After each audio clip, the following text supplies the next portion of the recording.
Welcome to the channel Manuscript of Horrors, and today we have the story, I Wasn't Allowed to See My Face. Most of my childhood was spent in the same 20 square miles of forest, somewhere in the Appalachian wilderness. I lived there with my mom in this cabin she claims to have built with her own two hands. I believed her for a while, though now I'm fairly certain she just found an abandoned cabin and fixed it up as best she could. It was so cold in the winter, and the small fires we managed to produce in the fireplace did little to warm the area. Most winter nights were spent with us cuddled under the same blanket.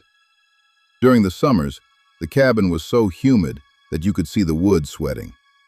Often, we'd opt for sleeping outside on summer nights, despite the clouds of mosquitoes that the makeshift netting my mom made from old fabric did little to quell.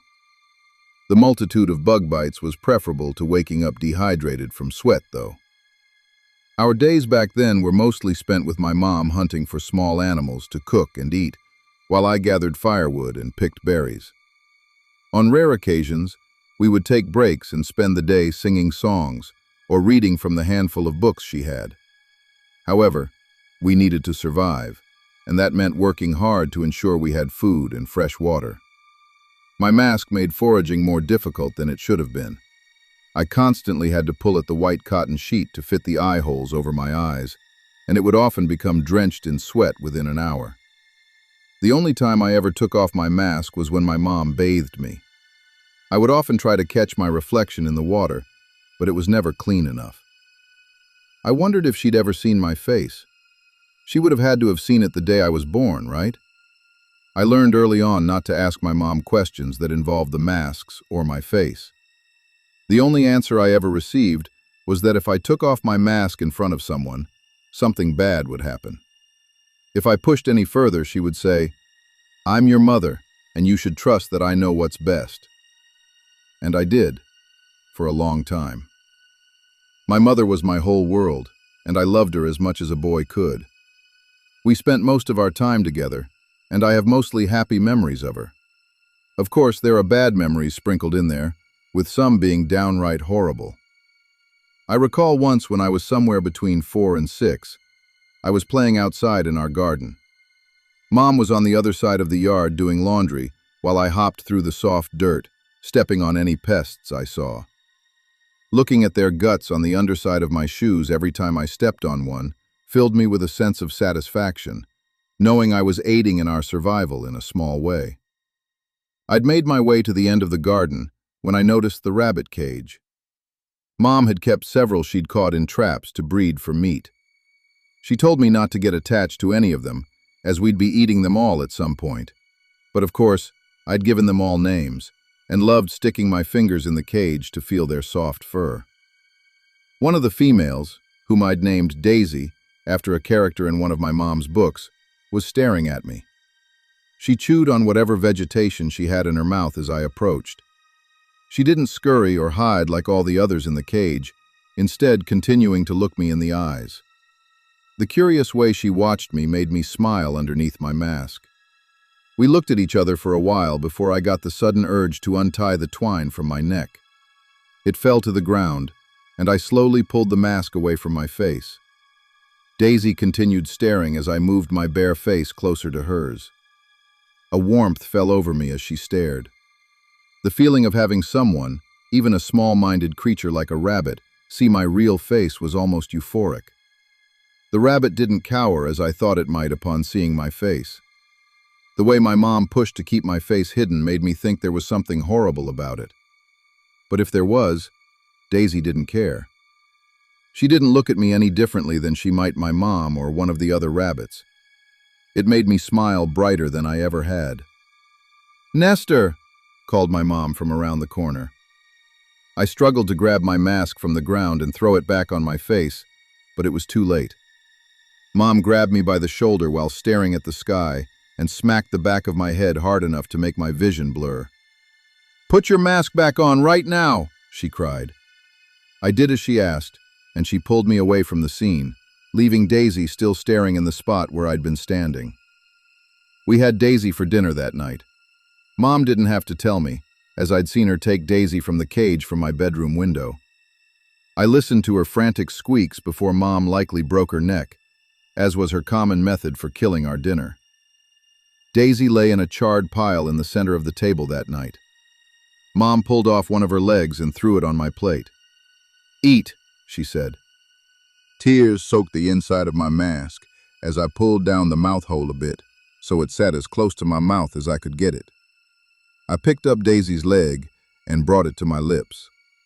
"Eat!" she yelled. I took a bite of the unseasoned meat and tore it away from the bone. I closed my eyes while chewing and swallowed. Mom nodded and began eating some breast meat, satisfied. "Do you realize what could have happened if I accidentally saw you without your mask?" she asked. "No. You won't tell me," I returned defiantly. Mom paused as if trying to gather her thoughts. She sighed, then gave her constant answer of, "Something bad." I felt my mask, poking at the small holes that had begun to form along the neck. I'd have a new one the first time I met another person. Like the last mask, this one was made from cloth, but it was a bit thicker, as if it were made from a thick jacket. Despite this, it breathed better, making the summer trips collecting berries a bit more bearable. I was 8 or 9 years old during one of these trips, and several yards from us, I spotted a bush covered in red berries. We avoided the green berries, and most of what we ate was dark purple and bitter. However, the red ones had a sweet, tangy flavor that I still crave sometimes. I rushed over to them, carrying my basket in tow.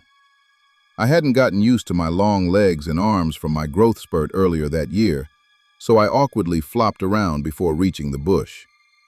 As I approached, it moved a little, like something was inside. I moved closer, assuming it was a squirrel or some other small critter I could easily fight off. A mop of blonde hair poked out from the side of the bush. I rounded it to see the back of a kid. They turned as soon as I approached, and I was met with a blue-eyed, skinny blonde girl. She was around my age. Her hair fell past her shoulders, and it was full of leaves.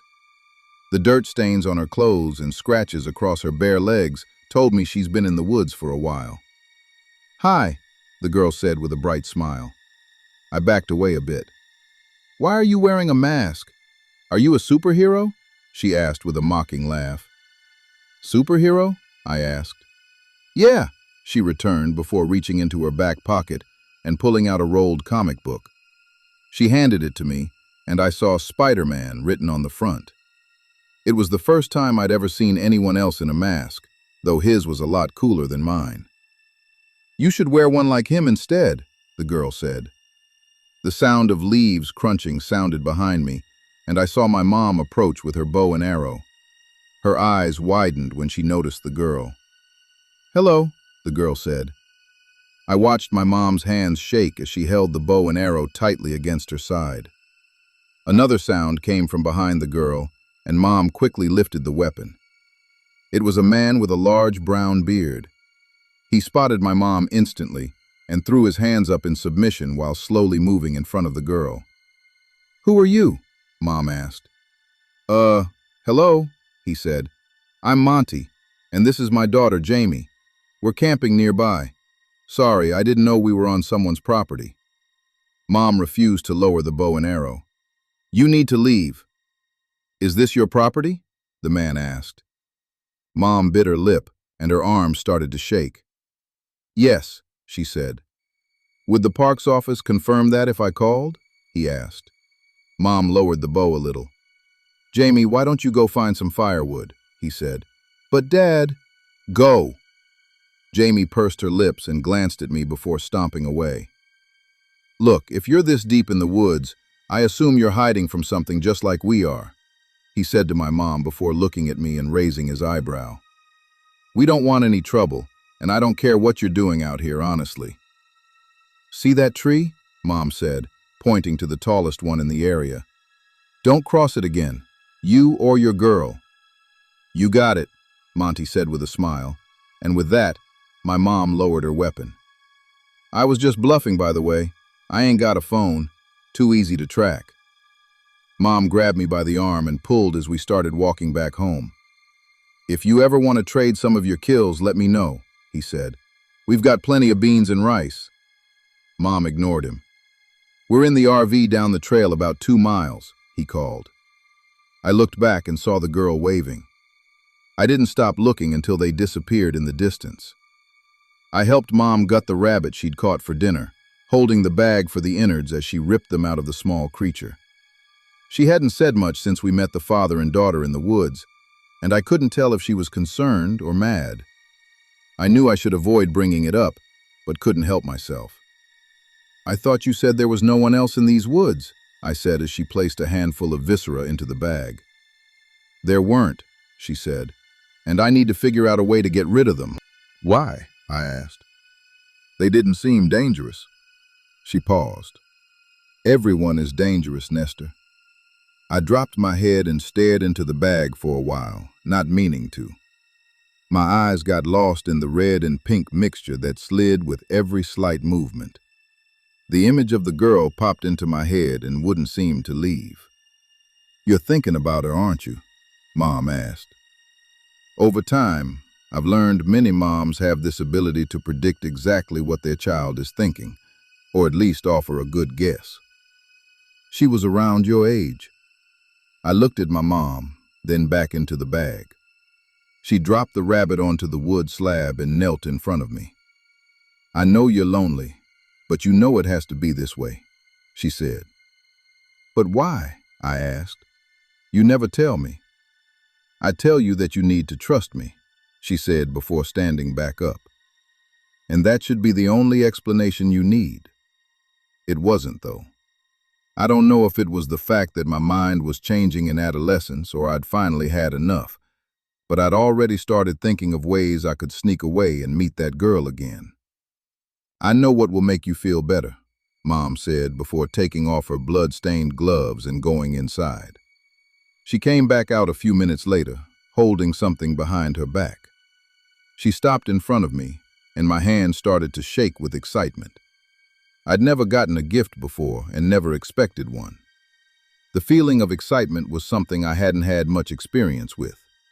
She paused for a few more moments as I felt I was about to burst. She finally revealed what looked like a light brown mass, the color of a dying tree. She smiled as he handed it to me. It felt smooth and almost sticky. I pulled the edges apart to see that it was a new mask, but it was nothing like the ones I'd had before. This one had actual facial features, a mouth with lips, a nose like my mom's, and eyebrows. "I made it with rabbit skins," she said. "I thought you'd like having one that looks like an actual face." I stared at it, trying to appear grateful but struggling to understand how I actually felt. "Well, try it on," she said. I did as she asked, pulling the thin leather across my head into my neck. It fit tightly against my head. The eye holes were perfectly situated so I wouldn't have to pull the mask down to see. "You probably won't want to wear it in the summer, but I tried to make it more comfortable and durable than your last one." I breathed in the gamey smell of the leather and pressed my tongue against the inside of my mouth. "Well, what do you think?" she asked. "Thanks," I said, wishing it looked more like Spider-Man's. Mom was always exhausted after a day of hunting, especially during the summer. It was almost impossible to wake her up. Once she fell asleep, I snuck out of the cabin and into the woods. I followed the path, remembering what Monty said about their RV being 2 miles down the trail. As I walked in the darkness, I wondered why I was trying so hard to see this girl again. I'd been fine living my whole life without anyone besides Mom, though. I'd begun to wonder if that feeling of complacency came from a secluded life. I'd been walking around for half an hour when I heard voices a few yards away. I ducked into the nearby trees and spotted a fire that gave way to a dingy brown RV. Monty sat in a chair beside the fire while Jamie danced around it. I moved closer without meaning to, not realizing I was no longer hidden. Jamie spotted me as she rounded the fire. I watched her say something to him before she came skipping towards me. "Hey, Spider-Man," she said. "I like your new mask." "Thanks," I said. "My name is Nestor." I like Spider-Man better, she said. Come on. I told my dad I was going to pee, but I want to show you something. She grabbed my hand and pulled me into the woods. Her hand was soft and warm, despite it being chilly that night. I still remember that. The temperature of her hand left an impression on mine that seemed to remain for years. We walked a few yards more until she stopped at a small ditch with a thin stream at the bottom. She smiled at me before sliding down to the edge of the stream. I paused before following. At the bottom, she caught my arm and stopped me from going face first into the creek. She laughed, and I laughed back. "Look," she said, pointing in the creek.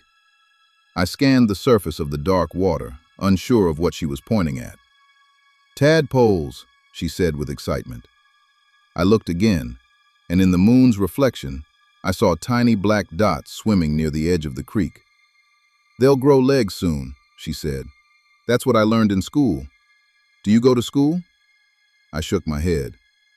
"Yeah, I'm not right now, but my dad said I can go back soon when we leave the woods." Despite not knowing her well, the thought of her leaving made my chest hurt. "Jamie!" cried Monty from somewhere in the woods. "I gotta go," she said softly. "Come visit me again. Just whistle 3 times and I'll come find you in the woods." She climbed up the ditch and waved before disappearing. I only went to visit her on the nights my mom was exhausted. Sometimes, Jamie was already in bed when I arrived. We only saw each other once every couple of weeks, but the times we saw each other made up for all the time away that I wanted to see her. Seeing her was like seeing sunshine after weeks of rain. On these late-night meetings, Jamie told me all about her life out of the woods, the friends she had back in her hometown, the restaurants she missed, the afternoons she spent at their local library, reading whichever book had the coolest cover. "Have you ever read The Boxcar Children?" she asked me one night. I shook my head. My mom had a small collection of books, and most were too long for me to be interested in. The only 3 I had read from her collection were one about local wildlife and an old cookbook with faded letters. "Whenever I leave, you can visit me, and I'll let you borrow it," she said while hitting tall blades of grass with a stick. "I have the whole collection. Oh, and we can go to the movies. I love going to the movies. I used to go all the time with my mom and dad before they broke up." "Broke up?" I asked. "Yeah. It's like when adults decide they don't like each other anymore, so they stop living together." She knew so much more than me about movies, books, the world, everything. "You've really lived out here your whole life, Spider-Man?" she asked. "Yeah, I think so," I said. "That's cool. You're like this guy in this movie I like called Tarzan, except you weren't raised by gorillas, right?" She laughed. We found a clearing and sat in the cool grass. Fireflies flew around the tall grass like embers. We looked at each other, and she smiled, and I smiled back. She picked at the grass to her side, randomly glancing at me. "Why do you wear a mask?" she asked, not looking up at me. I knew it would come up eventually, though I liked how long she'd gone before asking. "My mom says something bad will happen," I said, wondering if I should have come up with a cooler reason. She picked at the grass for a few more seconds before standing up and dusting her hands. "Works for me," she said before offering her hand to help me up. And as we stood in the moonlight, I knew there was no way my face was nearly as nice as hers. We'd met each other every few weeks for around a year, without either of us getting caught, though I got the feeling her dad wouldn't care as much as my mom would. One night when I came back, my mom was waiting in the yard, staring into the woods. She spotted me, and her eyes grew wide with anger. "Where the hell were you?" she cried, moving towards me like an angry bull. She grabbed me by the shoulders and tried to look in my eyes, but I refused to meet them. "Just out for a walk," I said. "You were meeting that girl, weren't you?" she asked. "You know we can't trust them." I pulled away from my mom, and she stepped back, surprised. "What's wrong with you?" she asked. "She's my friend," I said. "My only friend." "I thought I was your friend," she returned, her voice dropping. I paused. Friends don't keep secrets from each other. You don't tell me anything. Mom looked at the ground. I could see the thoughts racing through her head. She was considering something. Why do we have to stay here? I asked. Why can't I have friends? Why can't I go to school? Why do I have to wear a mask? Mom bit her lip, and her eyes met mine. They were red and ready to break with tears. I waited for an answer, hoping she'd finally decided to share something with me. She gripped her fists, then released them. She sighed and started back to the cabin, leaving me where I was standing. Keep playing with her if you want, she said. Just keep your mask on. Another year or so passed. I was still frustrated with my mom for not sharing more information with me, but I was happy I didn't have to sneak out to meet Jamie. We even started meeting in the daylight, making it much easier to explore the woods together. I showed her all the things I'd learned over the years, about how to identify poisonous plants, how to find your way home if you got lost, and how to track animals. Wow, you know a lot about the woods, she said. Why didn't you ever tell me? I shrugged. Will you teach me how to shoot a bow and arrow? She asked. Mom had just taught me, so I wasn't sure how well I could teach her. However, the pleas in her eyes kept me from saying no. We found a spot near a clearing in the woods where my mom would often hunt for quails. We ducked behind a log, and I set up the bow and arrow on top of it. A small flock of quail bobbed in and out of the tall grass. I picked a large one closer to us than the rest and aimed the arrow just as Mom had taught me. The quail bobbed again, and I took a deep breath before letting the arrow go. The flock flew into the air, leaving the arrow on the ground, pointed towards the sky. We walked to the clearing and found the quail struck through its chest with the arrow. That was amazing, she cried. I want to try. It was the first animal I'd ever killed on my own, and I loved that Jamie was here to see it. It made me realize that I wanted her there for all the big moments in my life. We went back to the log with my quail and hid. An hour or so passed before the flock returned and started picking at seeds and insects on the ground. I handed Jamie the bow and arrow. What do I do? She asked, holding the bow and arrow at her sides. You have to show me, silly. I awkwardly moved towards her and placed my arms around her shoulders. I lifted her arm with the arrow, then the one with the bow. I positioned them in the right spots, slowly. Her hair smelled like sweat and dirt, but I liked it. You have to aim and take a breath before shooting, I said. You need to make sure you're completely relaxing, and taking a breath helps. Okay, she said. How far do I pull the string back? I gulped before putting my hand over hers. She breathed quickly as if I scared her, but quickly settled into my arms. I cupped my hand around hers and pulled the string back. She looked at me and smiled. I think I got it, she said. I moved away as I noticed my heart beating harder than it ever had. She aimed the arrow and took a breath. She let it go and the flock flew away. We both watched the arrow for a moment and saw it move. We ran to it and saw the quail shot in the side. I pulled the arrow out and the tiny bird struggled to move away from us. Oh no, she said. I could see her starting to cry.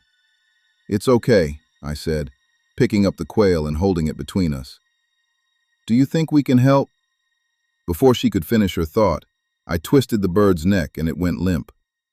I held it to him, and she stared at me wide-eyed. I cocked my head at her, but she looked away. It's okay, you can keep it, she said. We spent the rest of that day at a clearing close to her campsite. She poked at rocks with her pocket knife and stared at the forest, not saying anything. I was about to ask her what was wrong when she dropped her head and began sobbing. What's wrong? I asked. She looked back up, then to me. I want to go home. I dropped my head. I know my dad is hiding me from my mom, she said. He picked me up from school one day and told me we were going on a fun trip and that we'd go home soon. I believed him for a long time, but I'm not a stupid kid anymore. I miss my mom. I miss my old friends.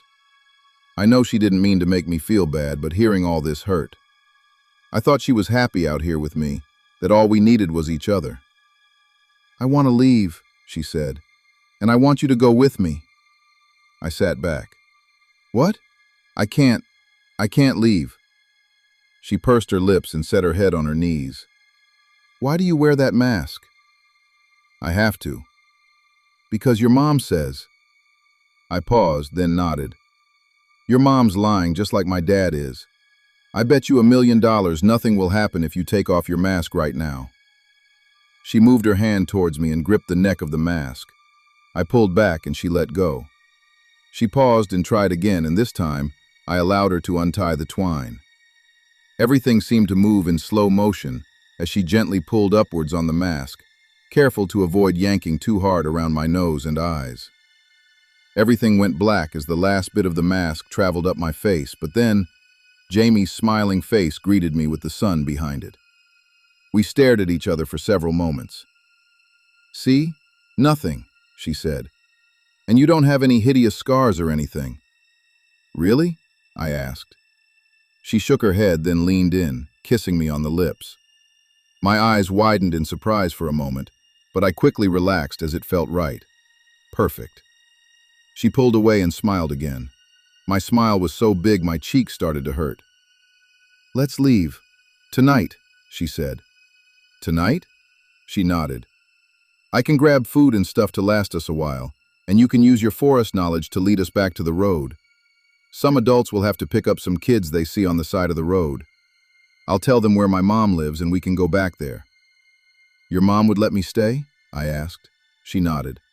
"Of course." She stood up and offered her hand to me. I took it and pulled myself up. "Meet me here when the moon is in the center of the sky," she said. 1,000 thoughts went through my mind as I stood there, holding Jamie's hand. I wondered if this was really a good idea, if my mom would be okay without me, if I was ready to leave the woods. But I knew I could do all of it as long as I was with Jamie. I nodded. She started out of the clearing with me a few feet behind her. She paused, causing me to stop.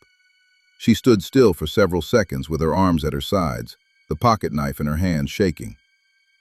"Jamie?" I asked. "Are you okay?" She turned to me with wide eyes and her mouth clenched. "Jamie!" I moved towards her, but she lifted the knife. I stood frozen as she moved it towards her head, holding it a few inches from her cheek. "Jay!" She stuck the knife deep in her face and I screamed. She pulled against the handle, dragging the blade along her face. I ran to stop her, but a kick to my stomach sent me to the ground. Jamie continued cutting her face, dragging it along her forehead and down to her ears. I leapt up to stop her again, but again and again, she managed to keep me away while continuing to slice her flesh. "Jamie!" cried a voice from the woods. Monty distracted me for a moment as he came running into the clearing from behind me. "I heard a scream," he said while approaching, and noticed the knife in Jamie's face and the blood running down her neck. "Jamie!" he cried. He ran quickly towards her, glancing at me along the way. He paused a few feet behind me, and I stood between the two of them as the horrible sounds of Jamie's knife still working down her face filled my ears and made my legs immobile. Monty stared blank-faced at me for a moment, then dug into his pocket without looking down. He pulled out a much larger knife than Jamie's and stuck it into his own cheek, starting to cut along the same pattern she had. I clocked the silence from behind me and turned. I didn't want to see what Jamie had done, but I couldn't stop myself.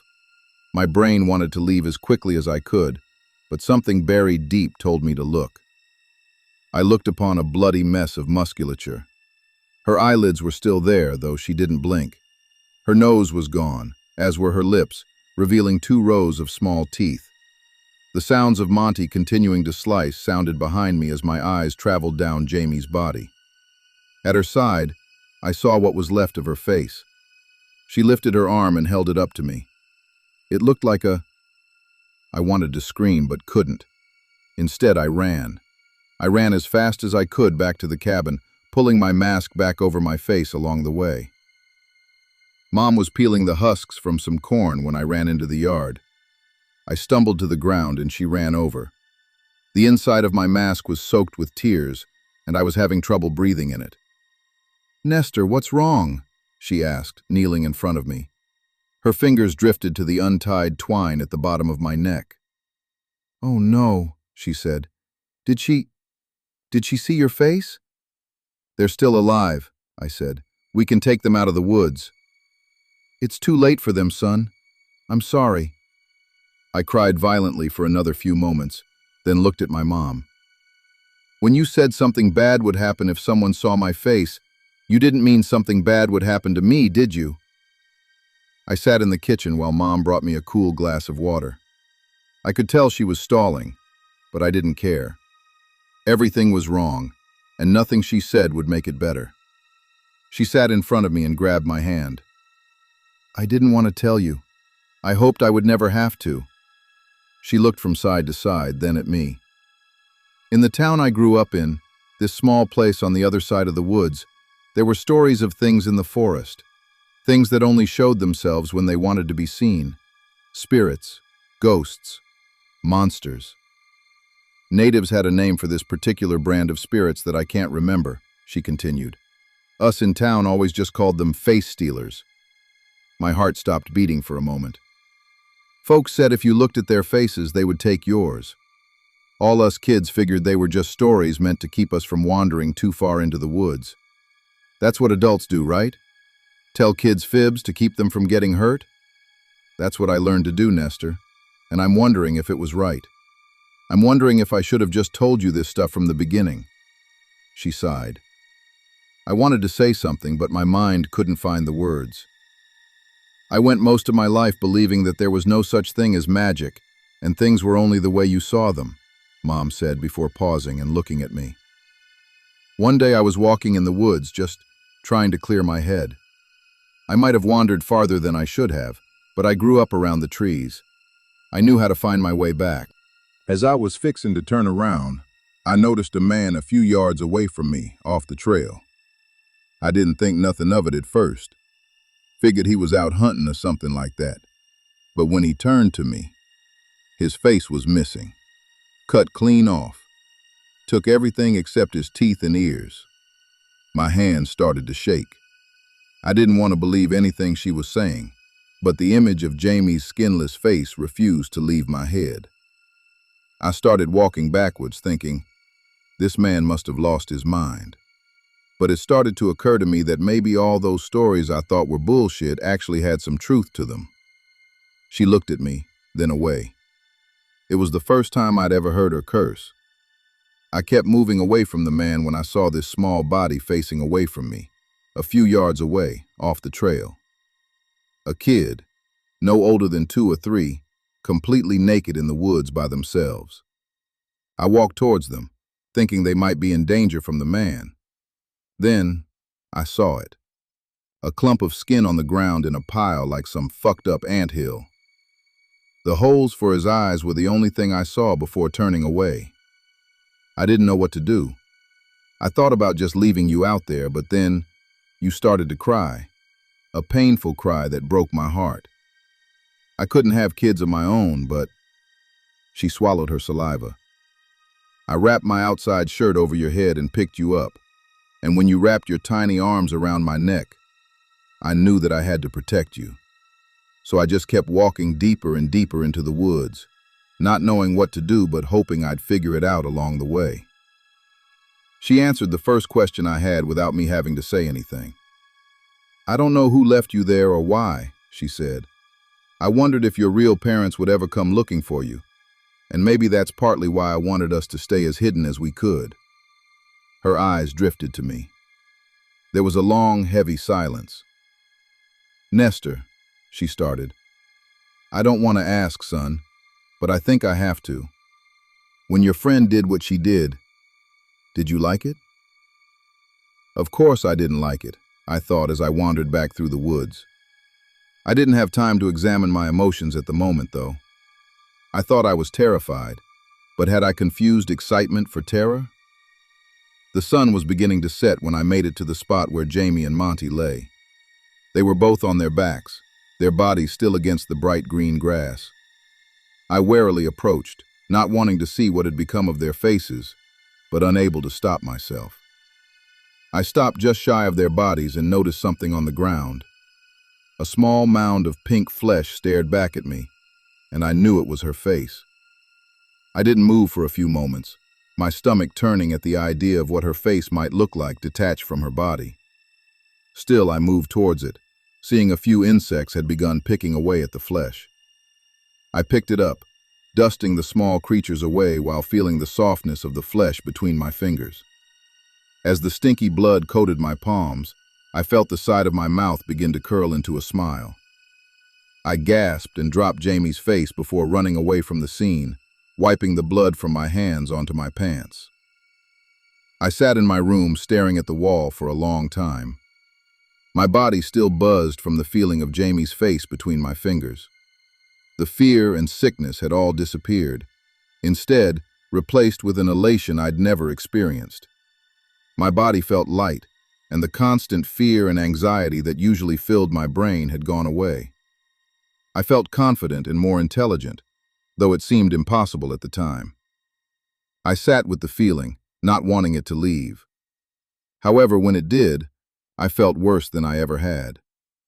A dark cloud seemed to surround my head as my body felt heavy and bound to the space around me.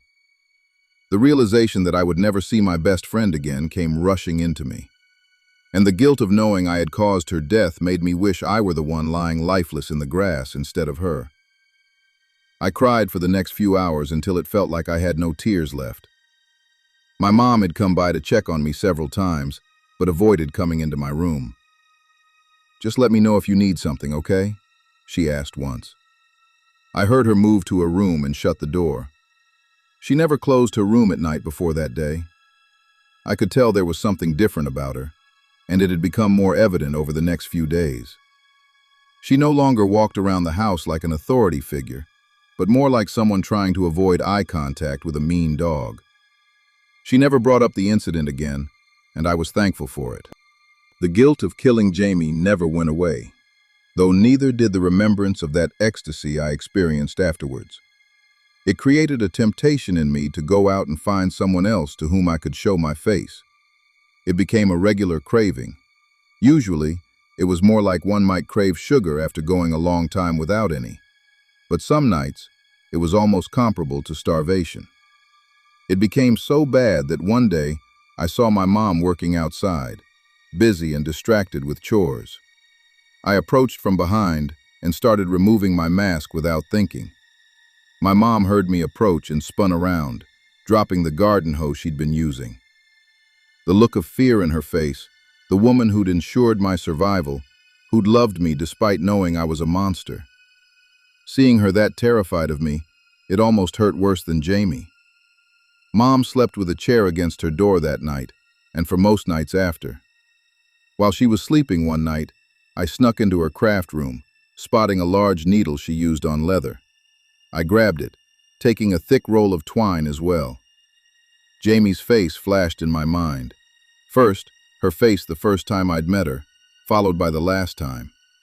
I knew it was horrible, but my emotions and my brain weren't matching, and at the time, I felt like my brain was right. If the cravings weren't going to stop, then I needed to prevent my mask from ever coming off again. I took the needle and twine and held them to my neck for a moment before taking a deep breath. The needle punctured my skin, then the mask leather. I cringed as the twine slid through my flesh and felt every centimeter of its rough edges scraping the inside of my skin. Lines of crimson fell from every puncture in my neck. The harsh stinging I'd felt when I first punctured my skin had become a dull pain. For the first time in my life, the mask felt warm and comforting. I breathed in its leathery smell before lying back on my bed, thankful I'd never hurt anyone like I'd hurt Jamie. My bed is much more comfortable these days. I invested in a weighted blanket and a goose-down pillow, and you truly can tell the difference. In a month, it'll be 10 years since I left the woods. Mom died a year prior, and being out there by myself, well, it was lonelier than I can describe. Though, on some nights, I would give a lot of money for the peace and quiet of the woods. My apartment overlooks a bustling downtown area, and while the view is amazing, the noise of the city can be a bit overwhelming at times.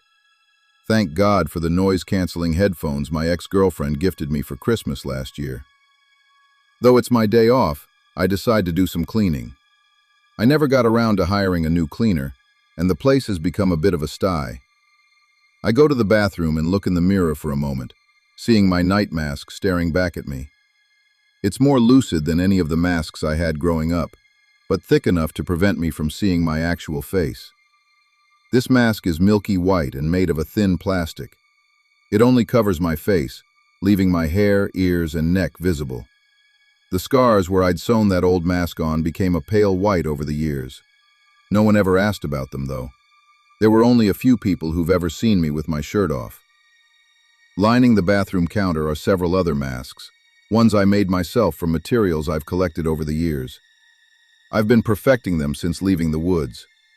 I was able to get away with crude masks for a while, using the excuse of having bad scarring, but I realized how much better it was to get close to someone before doing what I had to do. And people want something they can see, eyes that react to them, lips that move, cheeks that wrinkle when smiling. I think I've almost got my masks perfect. They contour to every crease of my face and match my skin color perfectly. Only sometimes will someone notice something off about my face. Maybe they spot a plasticky sheen to the synthetic skin, or see makeup lines around my lips or eyes. They only make a look of concern and continue about their day, wondering if what they saw was only their imagination. I decide to clean my room first, starting with the mess of clothes in the closet. Before getting started, though, I decide to reminisce and drag out the leather box near the back corner of the closet. I place it on my bed and pull the flap open. A smile climbs up my cheeks. I've managed to preserve most of them, with the latest ones being those of my ex-girlfriend and the cleaners. There are 23 in total, but I have plans for several more, so I'm probably going to need to find a better storage system. Seeing all the empty eye sockets and jagged edges of the faces always makes me feel a slight amount of the elation I felt upon taking them. It also makes me sad, though. Sad that I didn't go back for her face before the forest took it.